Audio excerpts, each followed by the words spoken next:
This is the pen that I was handed at that desk when I was sworn in to the United States Senate.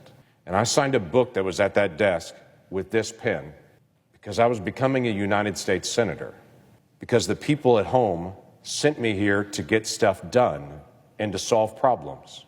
There's no reason for me to have this pen if we're just going to do press conferences. I can do press conferences from anywhere, but we can only make law from this room. And to do that, you need one of these pens. And there's 100 of them in this room, and 60 of us have to agree to solve a problem.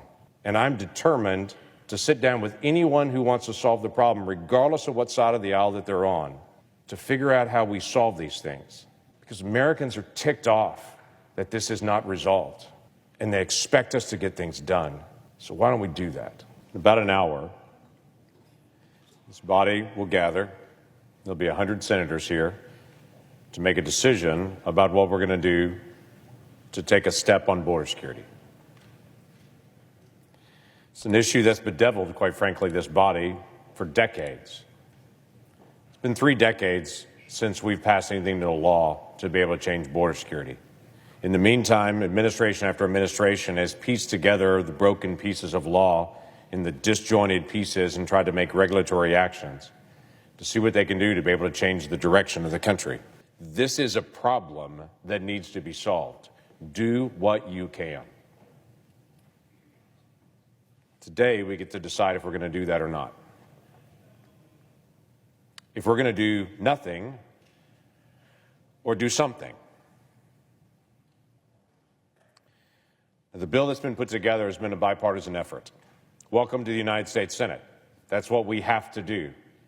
While I have people from around the country and back home that say, do a Republican-only bill, just get all of our priorities and none of them, none of theirs, I smile at them and say, welcome to governance.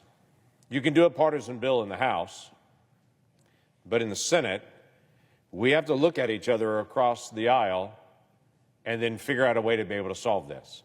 Sometimes it's in committees, sometimes it's a gathering, sometimes it was like this time. Get members together, Republican, Independent, Democrat, to be able to sit down and hash out the issues. To say this is a problem, we all agree. We're not going to agree on the solutions necessarily, but we all agree this is a problem, but we have to figure out what the solutions might be. That's been the process for the last 4 months. 4 months to sit down and hash through the very difficult, very technical issues of border security in our nation. With one goal: let's make progress.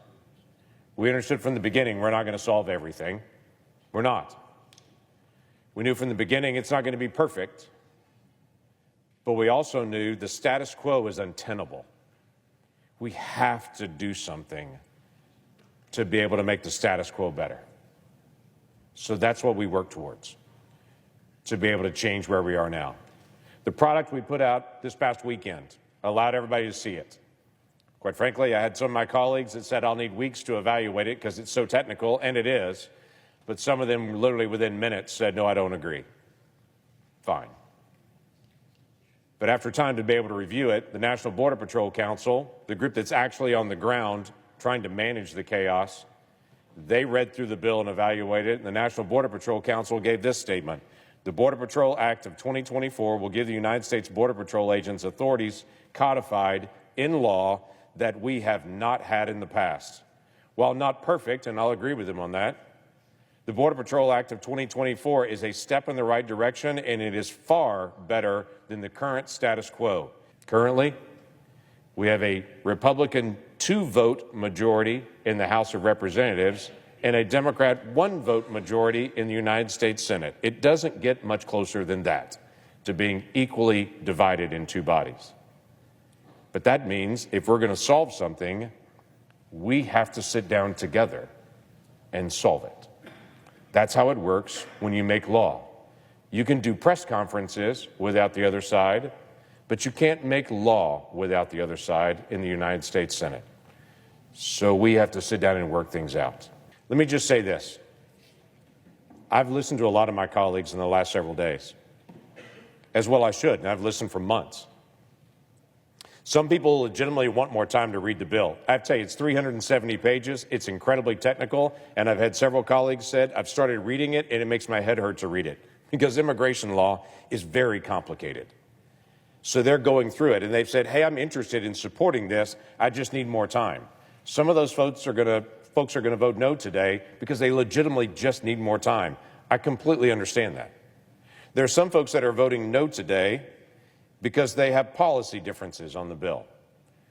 We have asylum officers that are empowered to make decisions. They want immigration judges to make it. Okay, well, that's a policy difference on it. Some folks don't like that we have visas that are in this. That increases legal immigration, not illegal, legal immigration in the country. There's some folks that don't want any immigration of any type. Well, fine, we can have that policy difference. I don't mind legal immigration. I just don't want illegal immigration. Some of them may have policy differences. Some of them have been very clear with me. They have political differences with the bill. They say it's the wrong time to solve the problem, or let the presidential election solve this problem.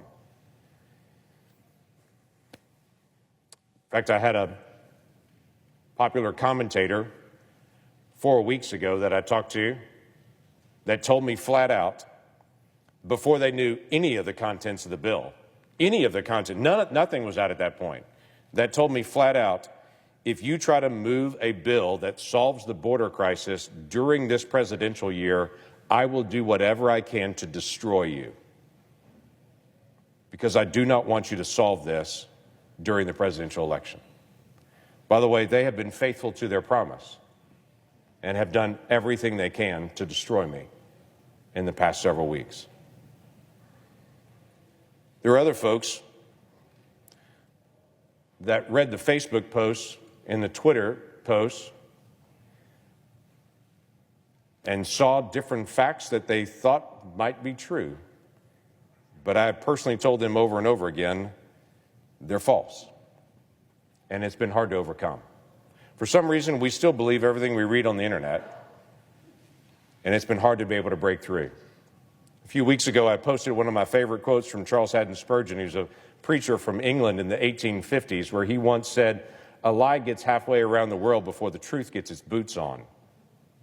And it couldn't have proved to be more true in this. Madam President, I'm going to vote yes to be able to move on to this bill. So we need a change in the law. I understand we have differences, but we've got to sit down together, figure out how we're going to solve problems, because the American people sent us here to do that. I have two staff members named Sarah Seitz and Jacob Stubbs who've worked their tail off for 4 months. They gave up Thanksgiving, they gave up Christmas, they gave up New Year's to work on this. They're remarkable leaders. But it's not just about the time they gave up and the wisdom that they have as leaders.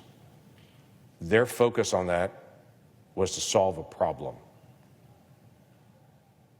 that at the end of this day may still be a problem unsolved.